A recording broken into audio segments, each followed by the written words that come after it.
December 17th, 1944. Near Poteau, Belgium, in the frozen Ardennes forest, a German Fallschirmjäger crouched behind the remains of a stone farmhouse wall, his breath forming small clouds in the bitter cold.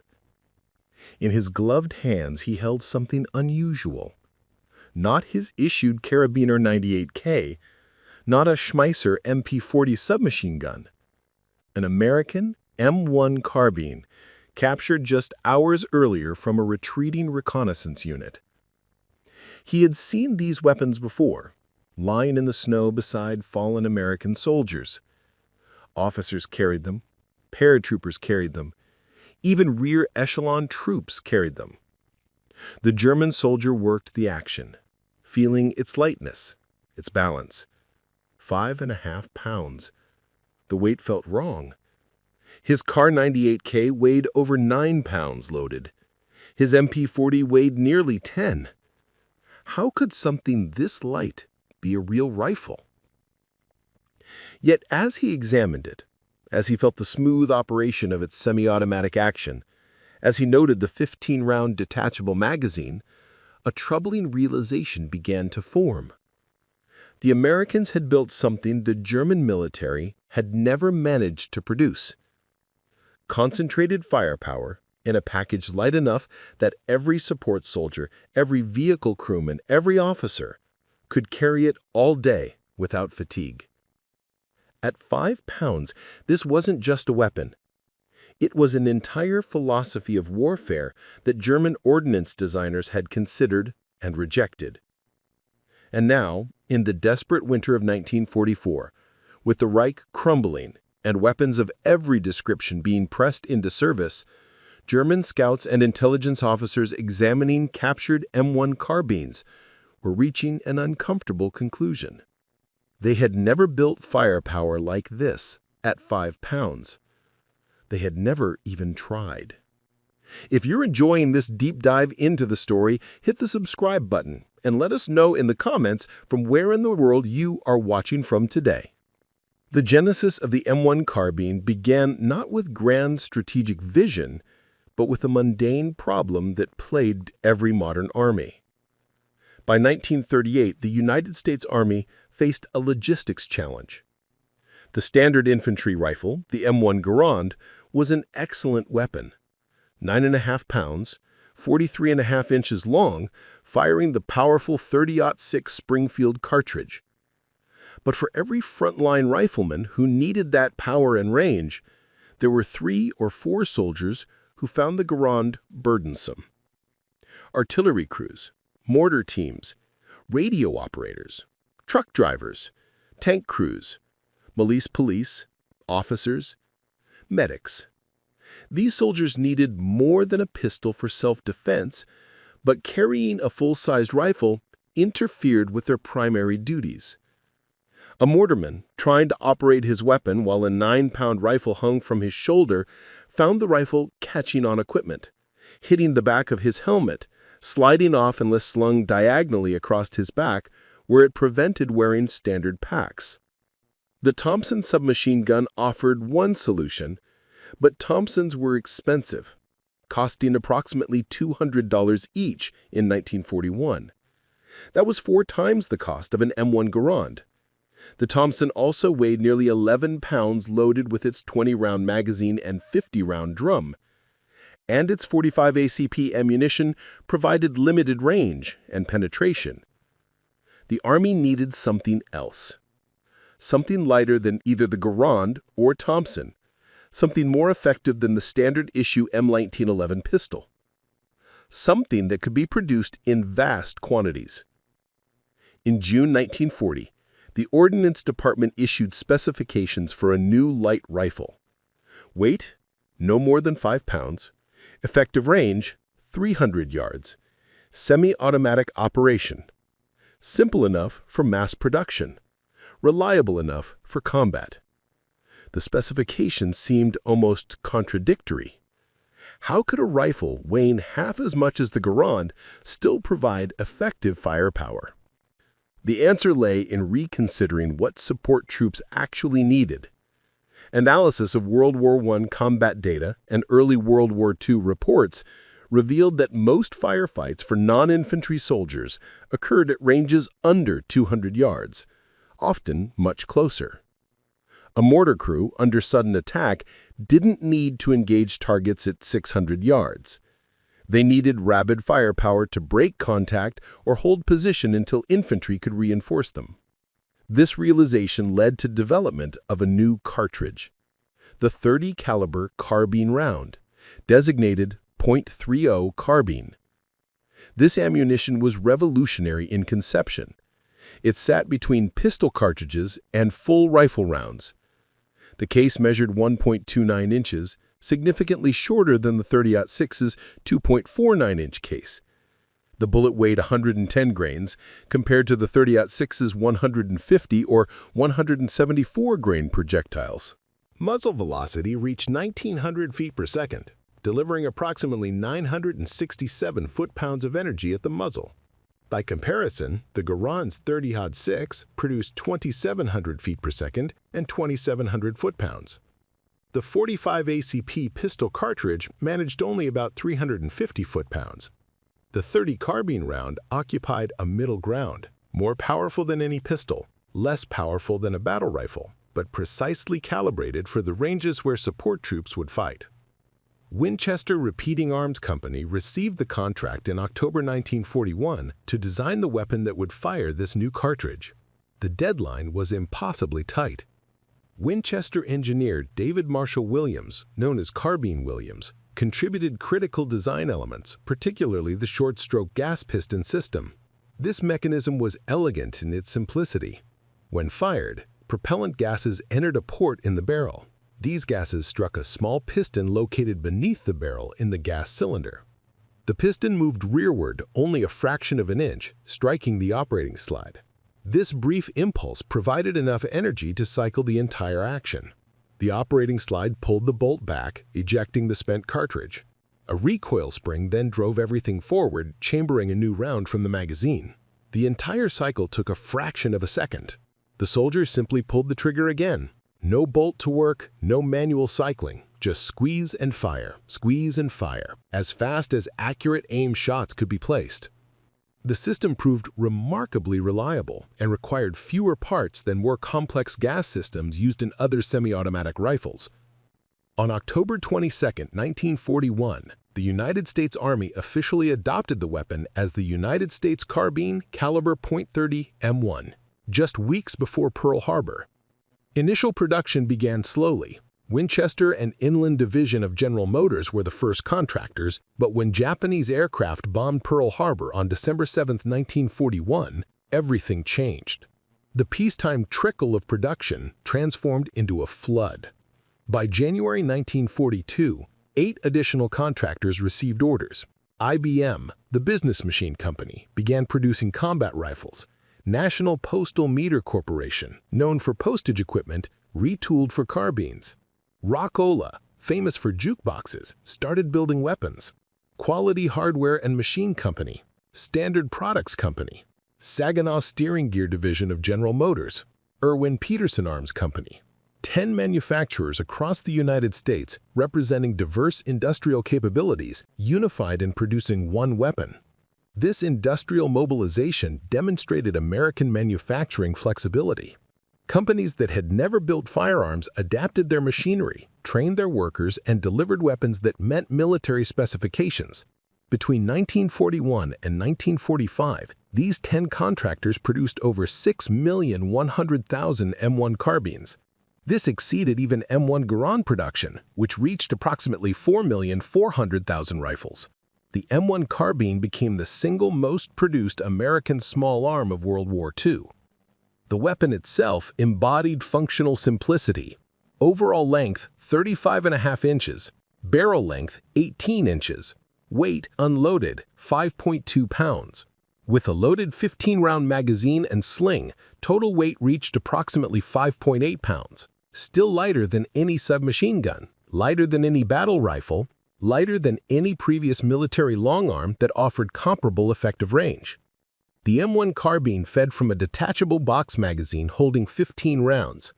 Unlike the Garand's 8-round end-block clip that ejected automatically when empty, the carbine's magazine could be removed and replaced at any time. Soldiers carried spare magazines in canvas pouches or in a special stock-mounted magazine pouch that held 2 additional magazines. Reloading was swift. Release the magazine, insert a fresh one, chamber a round by pulling the charging handle, ready to fire. The entire process took seconds. Early production carbines featured simple fixed sights, a hooded front post and an L-type flip rear sight with settings for 100 and 300 yards. These sights proved adequate but not optimal. Beginning in 1944, production shifted to fully adjustable rear sights that could be zeroed for windage and elevation. This improvement significantly enhanced accuracy. The weapon's accuracy, while not matching the Garand's precision, exceeded requirements for its intended role. At 100 yards, trained shooters could maintain groups of approximately 4 inches. At 200 yards, groups expanded to roughly 8 to 10 inches. This level of accuracy provided effective fire against man-sized targets out to 300 yards, fulfilling the original specification. Rate of fire depended entirely on how fast the shooter could pull the trigger and reacquire the target. Experienced soldiers could fire 30 aimed rounds per minute without difficulty. Some could achieve 40 or more. With minimal recoil from the relatively low-powered cartridge, the carbine allowed rapid follow-up shots with little disruption to aim. The American military deployed M1 carbines according to carefully considered distribution plans. A standard infantry company received 28 carbines. The company headquarters section received 9 carbines for the commander, executive officer, first sergeant, mess sergeant, supply sergeant, bugler, and 3 messengers. The weapons platoon received 16 carbines, equipping the platoon leader, platoon sergeant, section leaders, and ammunition bearers for mortars and machine guns. The 3 rifle platoons each received 1 carbine for the platoon leader.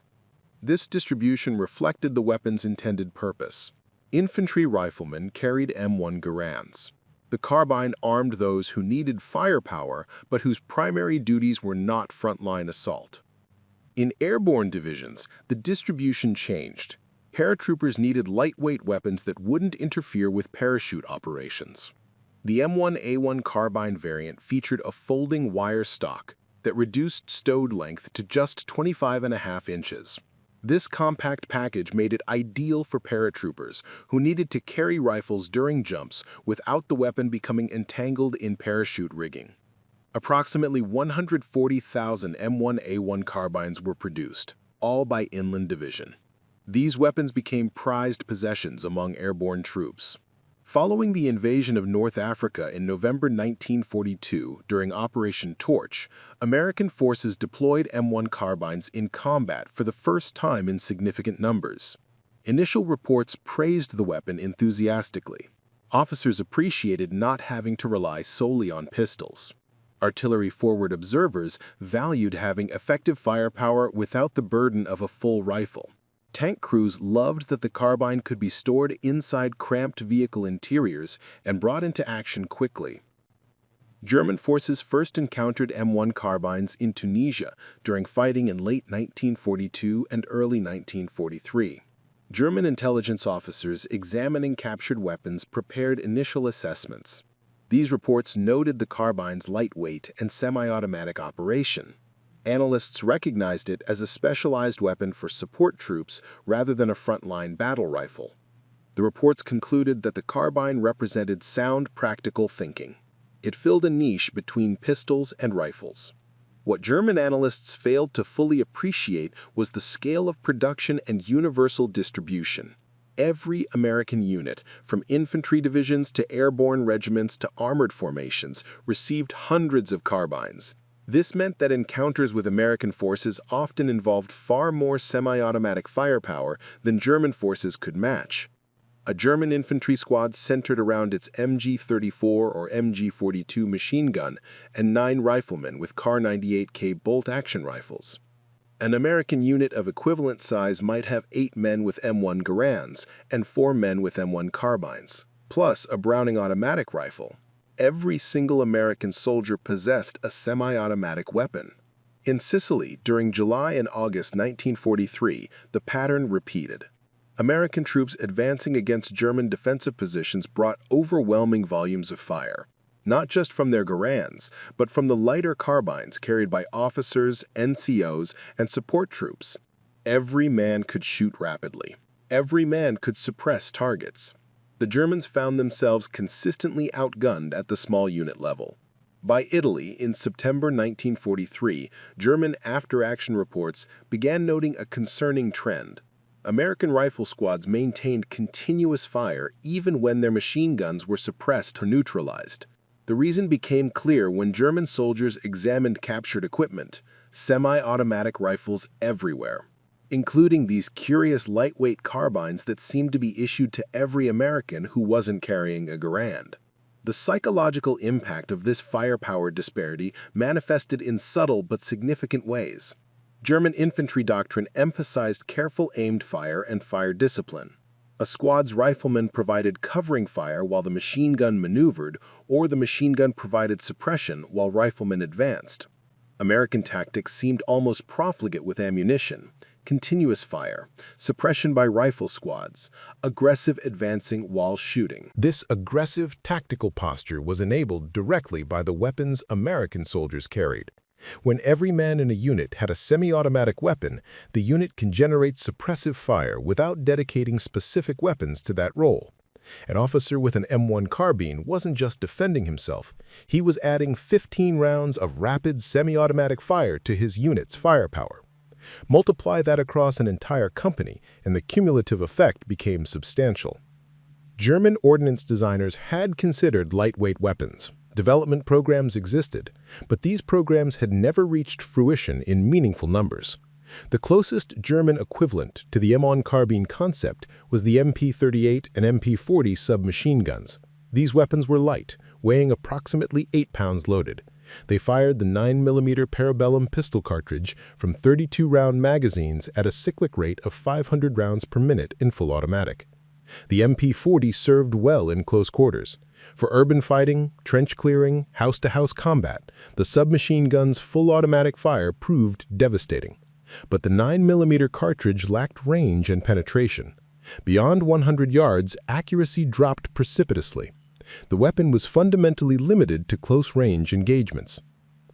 German military thinking also explored intermediate cartridge concepts. As early as the 1920s, German designers recognized that the full-power 7.92 by 57mm Mauser cartridge was excessive for most combat ranges. Studies showed that the majority of infantry engagements occurred within 300 meters, often within 150 meters.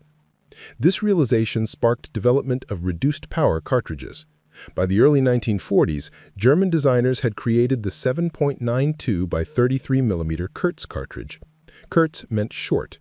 This round used the same caliber bullet as the standard Mauser, but in a shorter, less powerful case. Muzzle energy was roughly half that of the full-power cartridge, but still substantially more than pistol calibers. Weapons firing the Kurz cartridge entered development as early as 1942. The machine carabine 42, or MKB-42, represented the first serious attempt at what would later be called an assault rifle. Two competing designs emerged, one from Walther and one from Haenel. Both were select-fire weapons offering both semi-automatic and full-automatic modes. Both used gas-operated actions. Both fed from 30-round detachable magazines. These weapons underwent field trials on the Eastern Front in 1942 and 1943. Reports were generally favorable. Soldiers appreciated the selective fire capability and reduced weight compared to full-power rifles. The intermediate cartridge proved effective at typical combat ranges, while generating less recoil than the 7.92 by 57mm. But development faced obstacles. Adolf Hitler, according to contemporary accounts, opposed diverting resources from proven weapons like the Kar-98K. The Führer had served as an infantry soldier in World War I and retained traditional views about rifle requirements. He believed in long-range marksmanship and questioned the need for automatic fire from individual weapons. Machine guns provided automatic fire. Rifles provided precision. Development continued despite Hitler's skepticism, but under different designations. The MKB-42 became the machine pistol 43, or MP43, then the MP44. The name change to machine pistol rather than machine carbine apparently helped avoid unwanted attention from Hitler. By 1944, with the military situation deteriorating on all fronts, objections to the new weapon finally collapsed. Hitler personally authorized continued production and reportedly suggested the propaganda name Sturmgewehr, or assault rifle. The designation became STG-44. The STG-44 represented a revolutionary design. It combined rifle accuracy, submachine gun handiness, and automatic fire capability in one weapon. Weighing approximately 11 pounds loaded, it was heavier than the M1 Carbine, but lighter than the M1 Garand. Its effective range reached 300 to 400 meters. The 30-round magazine provided substantial ammunition capacity. Approximately 426,000 STG-44 rifles were produced, mostly during 1944 and 1945. This was a remarkable achievement, given Germany's deteriorating industrial situation, constant Allied bombing, and severe resource shortages. But 426,000 rifles spread across an army of millions meant that most German infantry never saw one. The vast majority of German soldiers fought the entire war with bolt-action Kar 98K rifles. Those fortunate enough to receive an STG-44 found it an excellent weapon. But by the time it arrived in significant numbers, Germany's military situation was beyond salvage. The weapon came too late to affect the war's outcome. What the Germans never developed was something equivalent to the M1 Carbine. A lightweight, simple, reliable weapon that could be produced in millions and issued universally to all support troops. German industry instead focused on more ambitious projects. Semi-automatic rifles like the G41 and G43, the revolutionary STG-44, but nothing that matched the M1 Carbine's specific combination of low weight, adequate firepower, manufacturing simplicity, and suitability for mass distribution. The German military establishment had different priorities. Their doctrine emphasized machine guns as the primary source of infantry firepower, with riflemen supporting the machine guns. In this system, individual riflemen didn't need rapid fire capability. The machine gun provided that. Riflemen needed accuracy and reliability, which the K98K provided admirably. This doctrine worked well when German forces enjoyed numerical or positional advantages. When German infantry could establish machine gun positions covering key terrain, their system functioned effectively. But against American units where every soldier had a semi-automatic weapon, the doctrine showed its limitations. The disparity became most apparent in fluid, mobile engagements where predetermined machine gun positions couldn't be established. In hedgerow fighting in Normandy, during urban combat in French and German towns, in forest battles like the Hurtgen or the Ardennes. In these environments, small units maneuvered constantly, encountering each other at close range with little warning. In such encounters, the side that could bring overwhelming firepower to bear quickly gained a decisive advantage. American squads, with every man carrying a semi-automatic weapon, could immediately generate suppressive fire from multiple directions. German squads, if their machine gun wasn't positioned correctly or if the gunner was hit early in the engagement, found themselves outgunned by riflemen armed with bolt-action weapons facing Americans with semi-automatics. The M1 Carbine contributed to this advantage in ways that didn't appear in formal firepower calculations. An officer with a carbine could fight effectively alongside his men while still commanding the unit.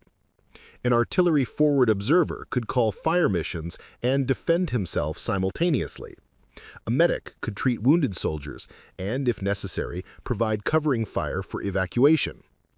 Tank crews caught outside their vehicles weren't limited to pistols or cumbersome full-size rifles. This flexibility multiplied combat effectiveness across the entire force structure. By mid-1944, as American forces pushed across France following the Normandy breakout, the cumulative effect of universal semi-automatic armament became unmistakable. German commanders consistently reported being overwhelmed by American firepower at the tactical level. While German forces often held advantages in defensive positions, fortifications, and terrain, they struggled in meeting engagements and mobile warfare. American infantry tactics evolved to exploit their firepower advantage. The standard technique of fire and maneuver became devastatingly effective when every weapon could sustain rapid fire. Half the squad would establish a base of fire, suppressing enemy positions with continuous shooting. The other half would maneuver, advancing while the enemy kept their heads down. Then roles would switch. The maneuver element would establish fire, and the previous fire element would move. German infantry attempting the same tactics faced a fundamental problem. Their fire element consisted primarily of one machine gun and perhaps one or two riflemen. The volume of fire was insufficient to truly suppress a determined opponent. American return fire from multiple Garands and Carbines would often neutralize the German machine gun position before German maneuver elements could advance effectively. The Battle of the Bulge in December 1944 provided stark demonstration of these dynamics. German forces achieved initial surprise and made significant gains during the first days of the offensive. But as American units recovered and reinforced, the pattern repeated across the Ardennes. German infantry attacks broke against American defensive fire. Every foxhole held a soldier with a semi-automatic weapon. Every position could deliver rapid, sustained fire. If you find this story engaging, please take a moment to subscribe and enable notifications. It helps us continue producing in-depth content like this. Their official use. Bundesgrenzschutz stamps indicated border guard service. German police found the carbines ideal for their needs. Light enough for extended patrols.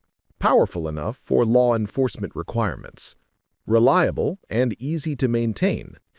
The M1 Carbine's combat reputation evolved over time and varied by theater and circumstances.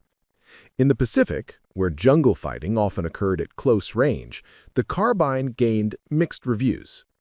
Many soldiers praised its light weight and handiness in thick vegetation. Others criticized its stopping power against determined Japanese troops, particularly when enemies wore heavy winter clothing or combat gear. Reports from Tarawa, Saipan, and other Pacific battles noted instances where multiple carbine hits failed to immediately stop attacking Japanese soldiers. This led some Marine units to request additional M1 Garand rifles for frontline troops, relegating carbines to their originally intended support roles. The famous Marine slogan, "Every Marine a Rifleman," reflected a preference for the more powerful Garand. A Marine operations report from August 1944, following the battle to retake Guam, documented significant dissatisfaction with the carbine among frontline troops. The 4th Marine's commanding officer reported that his men were replacing carbines with M1 rifles wherever possible. The report noted that casualties in units extensively equipped with carbines were higher than in units using Garands as primary weapons. In Europe, the carbine's performance was generally more favorable. Engagement ranges tended to be longer than in Pacific jungles, playing to the carbine's strengths. The lighter winter clothing worn by German troops offered less bullet resistance than the heavy gear worn by Japanese forces in cold-weather Pacific campaigns. European soldiers also had more opportunities to use the carbine at its optimal ranges of 100 to 200 yards. Lieutenant Colonel John B. George, author of the influential book Shots Fired in Anger, published in 1947, offered measured praise for the M1 Carbine. George had commanded infantry in the Pacific and observed the weapon extensively in combat. He concluded that the carbine was an ace weapon of the war, powerful and reasonably accurate.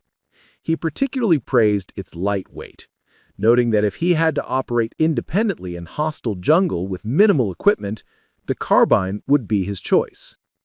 George's assessment reflected the weapon's true value. It wasn't meant to be a primary battle rifle for frontline infantry. It was meant to give officers, specialists, and support troops effective firepower without the burden of a full-sized weapon.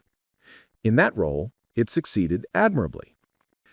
The post-war period saw M1 carbines continue in American service through the Korean War and into the early Vietnam era. In Korea, the carbine faced renewed criticism regarding stopping power.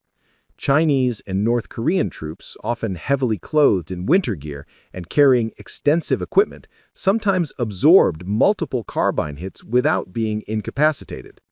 Some Marine units issued orders for carbine users to aim for the head to ensure stopping effect. A 1951 Army evaluation noted that there were practically no data on the carbine's accuracy beyond 50 yards in actual combat. The evaluation suggested that the carbine's effective range in real firefights was considerably shorter than its theoretical capabilities. These criticisms led to development of the M2 carbine, a selective fire version capable of full automatic operation. The M2 was adopted in October 1944, but didn't reach troops in significant numbers until 1945. By adding a selector switch and modifying the trigger mechanism, the M2 could fire at approximately 750 rounds per minute in automatic mode. Winchester also developed 30-round banana magazines to support this higher volume of fire. The M2 carbine saw extensive use in Korea and Vietnam. Its automatic fire capability made it more effective in close-range defensive situations. However, the light .30 carbine round and the weapon's minimal weight made controlling full automatic fire challenging. Experienced soldiers typically fired in short bursts rather than sustained automatic fire. But by the time the M2 entered widespread service, its fundamental design was already being superseded by more advanced concepts. The selective fire rifle firing an intermediate cartridge, pioneered by the German STG-44, represented the future of infantry weapons. The United States would eventually develop the M14 and then the M16 rifle, both selective fire weapons using more powerful cartridges than the .30 carbine round. The M1 carbine's influence extended far beyond American forces. After World War II, the United States provided over 6 million carbines to Allied nations. South Korea received over 1 million M1 and M2 carbines. South Vietnam received nearly 800,000. France received over 260,000. The weapon saw service in virtually every Cold War conflict. Israeli forces used M1 carbines extensively during the 1948 Arab-Israeli War. British Special Air Service units carried M1A1 carbines after 1943. German and Japanese forces received carbines in the 1950s as these nations rebuilt their militaries under American supervision. Hoa Machinery in Japan produced carbines under American supervision for the Japanese self-defense forces. The carbine appeared in conflicts from the Chinese Civil War through the Korean War, the Malayan Emergency, the First Indochina War, the Cuban Revolution, numerous African independence struggles, and continued through Vietnam. Viet Cong and North Vietnamese forces used captured American carbines throughout the Vietnam War. The weapon proved adaptable to diverse environments and users. In Malaya during the 1950s, British and Commonwealth forces used carbines extensively for jungle patrols. The weapon's light weight was particularly valued in thick vegetation where heavier rifles became exhausting to carry. One British veteran noted that the carbine was superior to the .303 bolt-action jungle carbine, which was heavy and whose bayonet lug and flash eliminator caught in jungle vines. In Vietnam, the carbine remained popular with South Vietnamese forces, whose smaller average stature made the lightweight weapon particularly suitable. The Army of the Republic of Vietnam used carbines as standard issue for many units until replacement by M16 rifles in the late 1960s. The weapon's global proliferation meant that M1 carbines remained in service decades after their intended replacement. Even in the 21st century, carbines have been encountered in conflict zones. American Special Forces troops in Afghanistan reportedly found Taliban fighters using M1 carbines, weapons that had somehow survived multiple conflicts and generations to remain in use 70 years after their introduction. The M1 carbine's legacy in firearms development is subtle but significant. It demonstrated that intermediate power levels between pistols and rifles had tactical validity. The weapon occupied a niche that modern firearms design would later formalize with the personal defense weapon category. Weapons like the Heckler & Koch MP7 or FNP90, firing small, high-velocity cartridges and designed for vehicle crews, support troops, and special operations, are conceptual descendants of the M1 carbine philosophy. The carbine also proved that modern manufacturing techniques could produce complex firearms in enormous quantities. 6 million weapons in 4 years from 10 contractors maintaining consistent quality and interchangeable parts represented an industrial achievement as significant as the weapon's tactical impact. The lessons learned in M1 carbine production influenced post-war American small arms manufacturing. The modular design, with major components that could be produced separately and assembled, became standard practice. The use of stamped parts where possible, rather than machined forgings, reduced costs and production time. These techniques carried forward into M14 and M16 production. Perhaps most importantly, the M1 carbine validated the concept of role-specific weapons. Not every soldier needs a full-power battle rifle. Different roles require different capabilities. Recognizing this and engineering weapons optimized for specific needs produces better overall force effectiveness than trying to create one universal weapon. Modern military forces operate on this principle, fielding multiple weapon types suited to different roles and situations. For German scouts and intelligence officers examining captured M1 carbines in 1944 and 1945, these broader lessons weren't yet apparent. What they saw was simpler and more immediate. The Americans had built concentrated firepower in a 5-pound package. They had issued millions of these weapons across their entire force structure. They had given every support soldier, every officer, every specialist, a weapon that allowed them to fight effectively without being burdened by weight or bulk. Germany had never done this. German support troops carried pistols, or if fortunate, submachine guns with limited range. German officers carried pistols, or occasionally carbines converted from full-size rifles. German vehicle crews struggled with full-size weapons and cramped spaces. The Germans had identified the same problem the Americans solved. They had even developed some solutions, but they never committed to producing a lightweight weapon at the scale necessary to equip their entire military. This failure stemmed partly from different doctrinal priorities. German emphasis on machine guns as primary sources of firepower meant individual riflemen's capabilities seemed less critical. Partly from resource constraints, German industry struggled to produce enough standard weapons without adding new designs. Partly from conservative military thinking that questioned whether support troops needed effective firearms at all. And partly from technological choices. Pursuing ambitious semi-automatic rifles and assault rifles consumed resources that might have gone towards simpler, lightweight weapons. The Americans made different choices. They recognized that in modern mobile warfare, any soldier might suddenly find himself in combat. Support troops needed effective weapons. They designed specifically for that requirement rather than trying to adapt existing weapons.